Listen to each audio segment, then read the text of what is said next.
আমার নবীজি তার জীবনে কোনো গুনাহ নাই, তার জীবনে কোনো পাপ নাই, তার জীবনে কোনো গুনাহ আল্লাহ তাআলা রাখেন নাই। বিশ্ব নবীজি পৃথিবীতে এসেছেন মাসুম অবস্থায়। আমার নবীজি এমন মাসুম, জন্ম থেকে শুরু করে মৃত্যু পর্যন্ত আমার নবীজি জীবনে একটি মিথ্যা কথাও বলেন নাই। সেই নবীজি আল্লাহ তাআলাকে সন্তুষ্টের জন্য, প্রিয় নবীজি আল্লাহ তাআলার কাছে যাবার জন্য, আল্লাহ তাআলার নৈকট্য হাসিলের জন্য আমার নবীজি এই মাসে সবচাইতে বেশি বেশি রোজা রেখেছেন, বেশি বেশি আল্লাহ তাআলাকে ডেকেছেন। 2 নম্বর হলো তিনি চাইতেন, আল্লাহ তাআলা তাকে বলেছেন, ইয়া রাসূলুল্লাহি, আপনার জীবনের আমল নিয়ে কোনো টেনশন নাই, আমি আপনার আগের এবং পরের জীবনের সমস্ত গুনাহ খাতাগুলো আমি আল্লাহ তাআলা মাফ করে দিয়েছি। কিন্তু নবীরা হচ্ছেন মাসুম, নবীরা হচ্ছেন আল্লাহর পক্ষ থেকে গাইড করা। আল্লাহর নবীরা কখনো কোনো গুনাহ করেন না, কোনো পাপ করেন না, নবীরা কোনো অপরাধে লিপ্ত হন না, নবীরা সব সময় মাসুম। এরপরেও প্রিয় নবীজি এই মাসটাকে এমন গুরুত্ব দিয়েছেন, এমন মর্যাদা দিয়েছেন, যেই মাসে আল্লাহ তাআলার দরবারে, এবার আল্লাহ তাআলার দরবারে তার আমল হাজির করা হবে। প্রিয় নবীজি চাইতেন এমন অবস্থায় তার আমলগুলো আল্লাহর সামনে নিয়ে যাওয়া হোক যেই সময় আমি রোজাদার থাকি।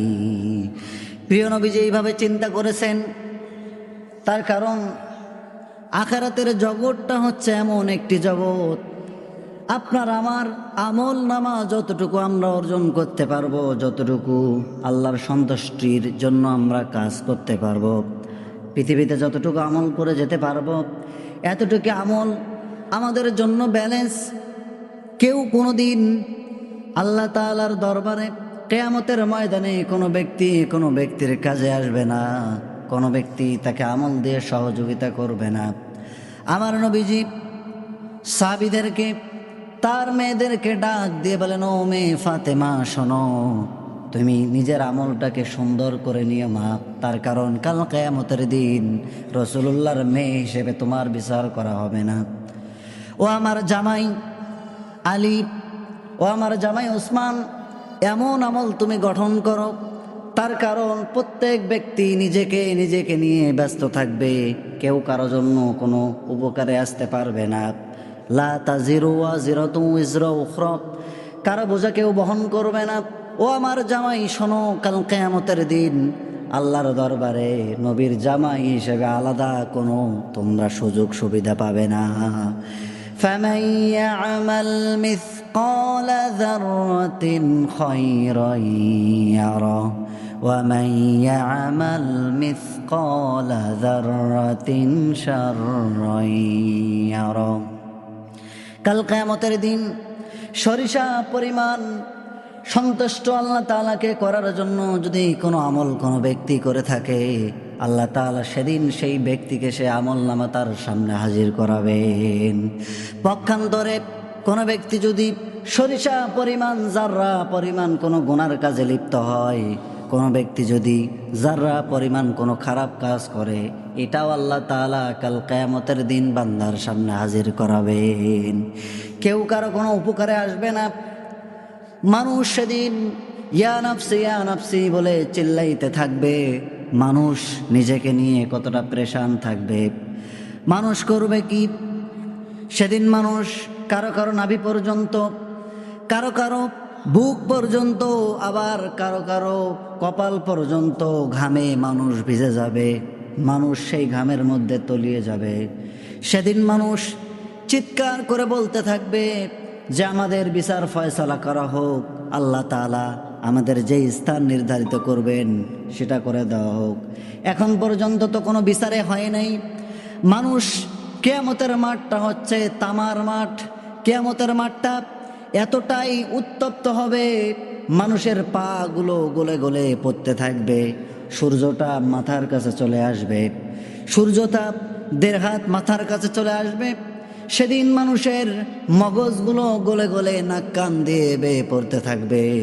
মানুষের জিহ্বাগুলো কুকুরের মতো ঝুলে পড়বে, জিহ্বাগুলো কুকুরের মতো নাভিস্থল পর্যন্ত ঝুলে পড়বে।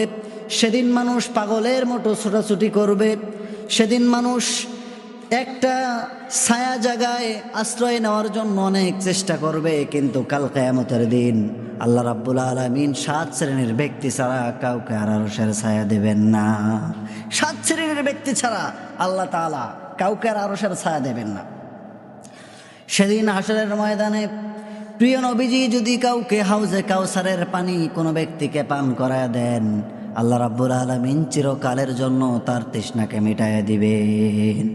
সেদিন যদি রাসূলুল্লাহ কারোর জন্য আসেন স্পেশালভাবে, কারোর জন্য যদি সুপারিশ করেন, কেউ যদি হাউজে কাউসারের পানি পাওয়ার মতো আমল করে, তাকে 1 ফোঁটা পানি পান করার সঙ্গে সঙ্গে তার শরীর থেকে সমস্ত তৃষ্ণাগুলো আল্লাহ তাআলা মিটাইয়া দিবেন। জোরে বলি সুবহানাল্লাহ।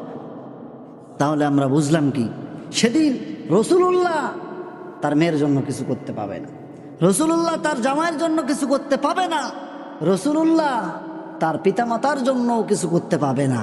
সেদিন প্রত্যেক ব্যক্তি তার নিজের আমল নিয়ে হাজির হতে হবে। আমি এই কথাটুকু এতটুকু এই জন্য বললাম যে রাসূলুল্লাহ যার আগে পিছে কোনো গুনাহ নাই, যার জান্নাতের সার্টিফিকেট, জান্নাতের সর্দার, যিনি জান্নাত উদ্বোধন করবেন রাসূলুল্লাহ, সেই রাসূলুল্লাহ যদি করা হবে, সেই সময় যদি তিনি রোজা রাখা অবস্থায় থাকতে চান, তাহলে আপনার আমার কি করা উচিত? আপনাকে আমাকে কতটা সচেতন হওয়া উচিত? আপনাকে আমাকে কতটা আরো ইবাদত বন্দিগির মধ্যে মগ্ন হওয়া উচিত? এটা আপনি আমি চিন্তা করলেই উপলব্ধি করতে পারবো।